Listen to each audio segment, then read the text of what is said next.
Brought to you bye रजनीगंधा।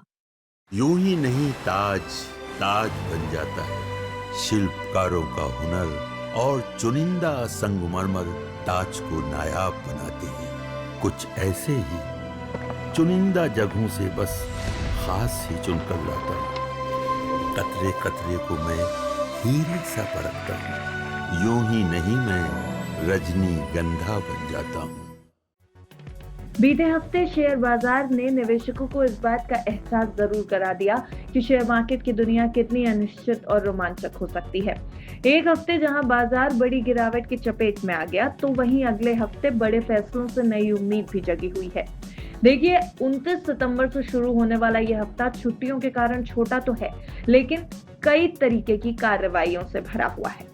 Reserve bank of India यानी RBI का ब्याज दरों पर फैसला आना है। अमेरिका भारत व्यापार समझौते की खबरें आने वाली हैं। वैश्विक रुझान और विदेशी निवेशकों की हरकतें, ये सब कुछ मिलाकर बाजार को एक नई दिशा मिल सकती है। लेकिन पहले आइए एक नजर डालते हैं पिछले हफ्ते की परफॉर्मेंस पर, जहां बाजार ने काफी उतार चढ़ाव देखा और निवेशकों को सोचने पर मजबूर किया। उसके बाद देखेंगे कि अगले हफ्ते निवेशकों को बाजार से क्या उम्मीद है। तो बीते हफ्ते के आंकड़ों पर अगर नजर डालें तो पिछला हफ्ता भारतीय शेयर बाजार के लिए काफी चुनौतीपूर्ण रहा है। बीएसई सेंसेक्स की बात करें तो यहाँ 2199 अंक की गिरावट देखने को मिली। वहीं अगर एनएसई के निफ्टी पर नजर डालें तो 2.65% की गिरावट के साथ ये 24,654 के स्तर पर क्लोज हुआ। निफ्टी बैंक ने 1.93% की हल्की गिरावट दिखाई, लेकिन निफ्टी मिड कैप सेलेक्ट में 5.11% की तेज गिरावट, जो कि मिड कैप और स्मॉल कैप शेयरों की ज्यादा कमजोरी दिखा रही है। वहीं अगर सेक्टर्स की बात की जाए तो बीते हफ्ते आईटी सेक्टर सबसे ज्यादा प्रभावित हुआ है और 7.86% गिरकर क्लोजिंग देकर गया। इसका सबसे बड़ा कारण H1B वीजा की बढ़ती लागत और एक्सेंचर के कमजोर आउटलुक से जुड़ी चिंताएं रही हैं। फार्मा सेक्टर की बात की जाए तो ये भी लगभग 5.5% नीचे आ गया, क्योंकि अमेरिकी टैरिफ ने फार्मास्यूटिकल प्रोडक्ट्स पर दबाव डाला, जिससे इन शेयरों में तेज बिकवाली हुई। इसके अलावा अगर आप देखेंगे तो लगभग सभी सेक्टर्स आपको नेगेटिव रिटर्न देते ही नजर आएंगे। रियलिटी सेक्टर 6.25% गिरता दिखाई दिया। डिफेंस में 4.5% की गिरावट, कंजम्पशन 3% से ज्यादा टूटा। जो सबसे कम गिरने वाले सेक्टर्स थे वो रहे प्राइवेट बैंक, जहां 2.25% से थोड़ी ज्यादा गिरावट हुई।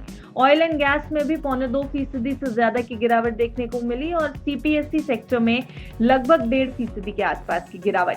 सबसे कम गिरावट मेटल सेक्टर में रही, 1% के आसपास की गिरावट नजर आई। तो कुल मिलाकर बाजार में ब्रॉड बेस्ड सेक्टर्स में गिरावट जरूर देखी गई है। मिड और स्मॉल कैप शेयरों की वैल्यूएशन पहले से ही ज्यादा थी, जिसकी वजह से इनमें ज्यादा करेक्शन आया।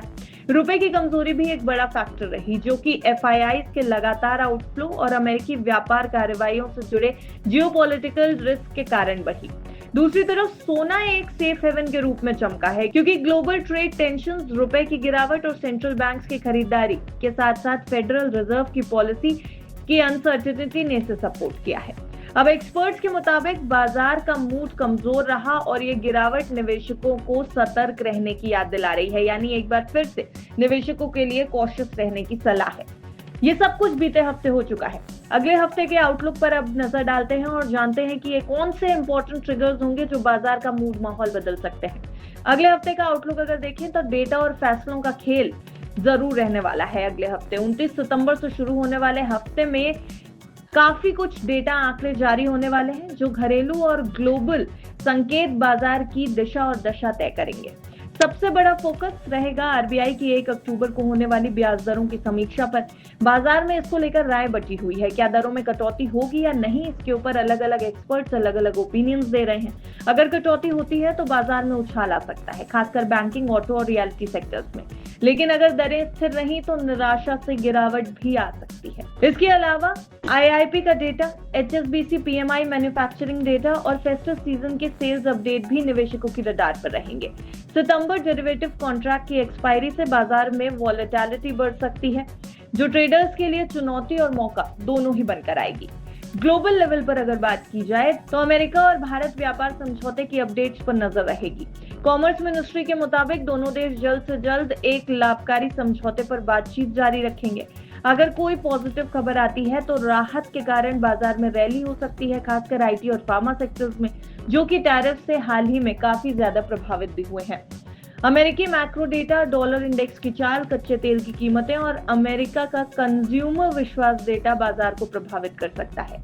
चीन और अमेरिका के मैन्युफैक्चरिंग पीएमआई डेटा वैश्विक अर्थव्यवस्था की सेहत बताएंगे और सबसे इंपॉर्टेंट एफआईआईज के फ्लो बाजार के ट्रेंड को तय करेंगे। अगर ये खरीदारी बढ़ाते हैं तो बाजार ऊपर जा सकता है, वरना दबाव बनेगा। अब एक्सपर्ट की राय अगर माने तो घरेलू स्तर पर आईआईपी और आरबीआई पॉलिसी फोकस में रहेंगे, जबकि ग्लोबल लेवल पर अमेरिका भारत व्यापार डील अपडेट्स ट्रैक की जाएंगी। इसके अलावा अमेरिका भारत संबंधों से राहत में रैली आ सकती है, ये भी कुछ एक्सपर्ट्स कह रहे हैं। दूसरी तरफ एफआईआई फ्लो सबसे बड़ा फैक्टर रहेगा। जियोजीत इन्वेस्टमेंट के विनोद नायर की माने तो पिछले हफ्ते की कमजोरी को सेक्टोरल गिरावट से जोड़ा जा रहा है, जबकि मोतीलाल ओसवाल के सिद्धार्थ खेमका आरबीआई के फैसले के साथ अमेरिकी और चीनी पीएमआई पर नजर रखने की सलाह दे रहे हैं।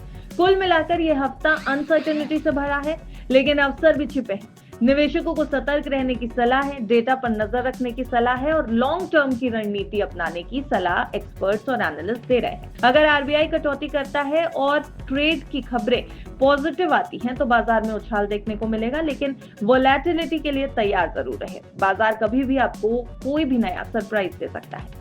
हालांकि ये पूरी रिपोर्ट जो हमने आपके लिए तैयार की है, ये सिर्फ बीते हफ्ते के आंकड़ों और एक्सपर्ट ओपिनियंस के आधार पर आने वाले हफ्ते की एक जानकारी के तौर पर तैयार की गई है।